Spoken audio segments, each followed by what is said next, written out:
سب سے اعلیٰ درجے کا اسلام کیا ہے؟ من سلم المسلمون من لسانہ و یدہ۔ زندگی میں یہ طے کر لو، کوئی کتنا ہی تمہیں دکھ پہنچائے، کوئی کتنا ہی تمہاری بےعزتی کرے، چپ ہو جاؤ، سہ جاؤ۔ مرنے والے کی کیا عزت، کیا ذلت، میں نے تو مر کے دیکھا ہے، اور مجھے یہ حدیث سمجھ میں آئی ہے بڑی اچھی طرح، موتو قبل ان تموتو، کہ مرنے سے پہلے مر جاؤ۔ اس وقت اگر میں مر جاتا تو مجھے کوئی گالیاں دیتا تو مجھے کیا نقصان تھا، اور مجھے کوئی نعرے لگاتا میرے لیے تو میرا کیا نفع تھا۔ تو مرنے سے پہلے مر جاؤ، کوئی تمہیں برا بھلا کہے تو تمہارا کیا نقصان ہے، تمہیں کوئی واہ واہ نعرے لگائے تمہیں کیا نفع ہے۔ اگر اللہ راضی ہے تو مرد آباد اور زندہ باد سے بے نیاز ہو۔ ابو ذر رضی اللہ تعالیٰ عنہ کو ایک آدمی نے گالیاں دی تو انہوں نے فرمایا، بیٹا ایک گھاٹی آگے آ رہی ہے، اس میں گر گیا تو جو کچھ کہہ رہے ہو اس سے بھی زیادہ کا حقدار ہوں، اور اگر پار ہو گیا تو تیری گالیوں سے مجھے کوئی فرق نہیں پڑتا ہے۔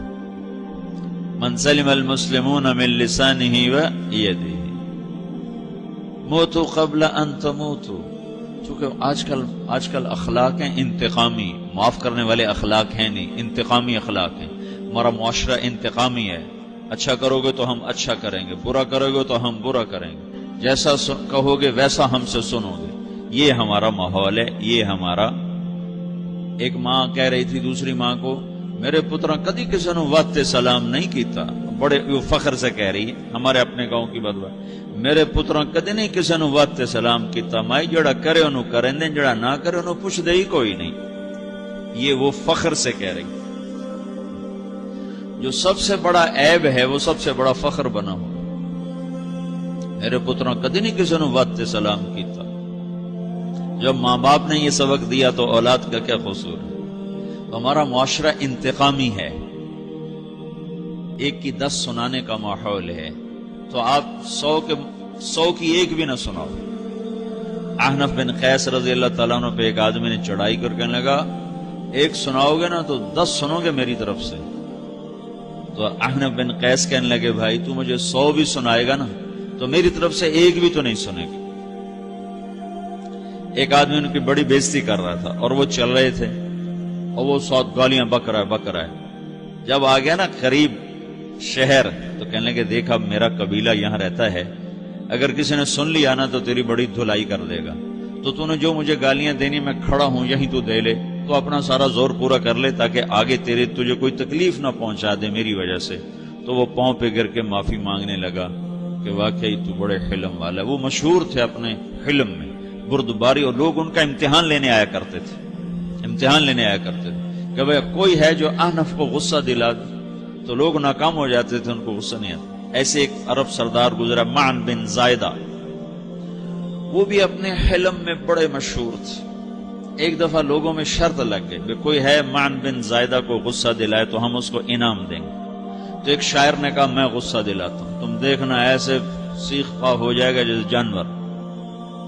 تو وہ چلا گیا اس کی مجلس میں، دربار لگا، عرب سردار تھا بہت بڑا، دربار لگا ہوا، تو کہتا السلام علیکم، وعلیکم السلام۔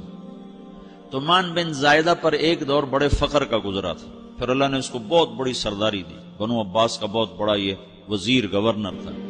تو کہتا اتذکر اذ لحافک جلد شاۃ واذ نعلاک من جلد البعیر، کہوں بھائی تو یہ یاد ہے جب تیرا بستر بکری کی کھال تھا اور تیرے جوتے اونٹ کی کھال کے تھے؟ تو کہنے لگا کیوں نہیں یاد، بھلا کوئی ماضی بھی بھولتا ہے؟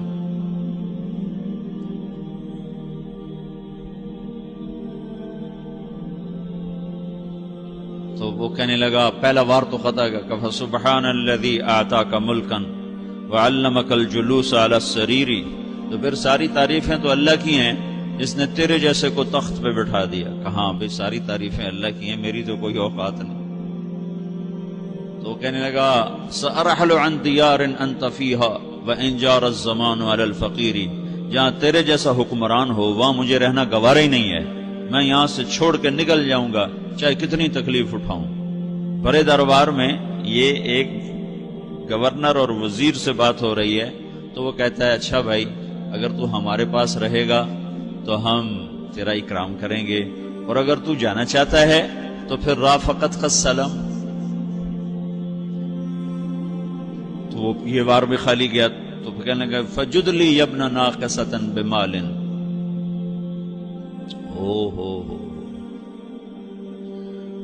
او گندی ماں کے بیٹے مجھے کچھ عطا بھی کر، میں بغیر پیسے کے سفر کیسے کروں گا. عرب کو کسی کو بھی ماں کی گالی دے دینا پھر عرب سردار ہو. فجد لی یبن ناقصۃ بمال. بری ماں کے بیٹے مجھے کچھ پیسے بھی دے، میں نے جانا ہے. میں کہا بھائی اس کو 3000 دے دیا جائے. اللہ تو کہنے لگا قلیل ما آتیتنی و انی لأتمو منک فی الکثیر. یہ تو بہت تھوڑا تو نے دیا ہے، مجھے اور دے. کہا اچھا بھائی 3000 اور دے دو. تو وہ شاعر کی بھی آنکھیں پھٹ گئیں.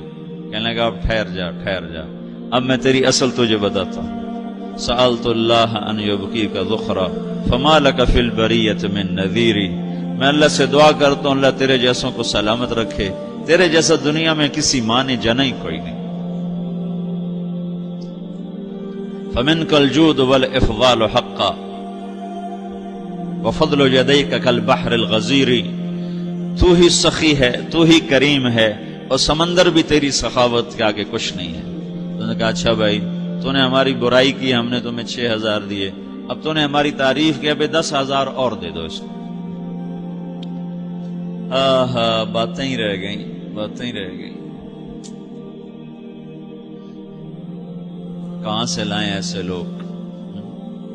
ہمارا معاشرہ انتقامی ہے، بدلہ لینے کا ہے، بدلہ لینے کا.